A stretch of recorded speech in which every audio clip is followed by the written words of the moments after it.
Magandang araw po mga kaibigan at welcome pong muli sa aking channel para sa isa na namang episode. Sa sinundan na video ay nagproseso po kami sa mga 2 days old piglets, nagbigay po kami ng 1 ml iron vitamins at nagputol ng ngipin at buntot nila. Hindi ko na po ipapakita ang aktual na pag-inject at pagputol dahil sa may restrictions. Maraming salamat sa pag-intindi. Short video lang po ang episode natin ngayon. Ipapakita ko lang sa inyo ang aktual na pagkagat o paglalaro sa buntot sa isang piglet, kaya importante po ang pagputol sa mga matutulis na pangil nila at buntot para hindi magsakitan o masusugatan. Ang mga iilang dahilan sa pagputol ng ngipin at buntot ay ang mga sumusunod.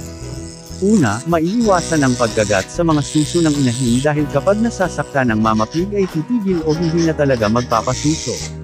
Malaking problema po ito, baka mabagal ang paglaki o di kaya ay ikamatay pa ng mga piglets.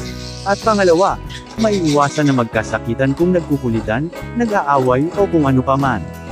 Dahil mga bata pa ay nag-e-explore pa sila kung anong makita ay kinakagat ang anumang parte ng katawan ng mga kapatid.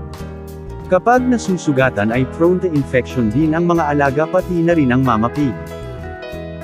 Natutulog pa ang lahat habang hindi pa nagpapadede ang mama pig pero pansinin ang isang biik. Ito po ang isang typical na senaryo. Kahit natutulog ang iba ay may kumakagat o nilalaro ang buntot ng isang kapatid. Kung mayroong matulis na pangil ay maaaring makasakit at kung mahaba ang buntot ng isa ay posibleng masusugatan. Ito po ang isa sa mga dahilan kung bakit pinuputulan ng ngipin at buntot. Hindi pa naglalaro o nag-aaway ang mga iyan dahil natutulog pa halos ang lahat, kung gayon ay baka kung saang parte ng katawan pa sila masusugatan. Hanggang dito na lamang po ang aking short video. Sana ay may nakuhang mga simpleng idea sa munti kong ibinahagi.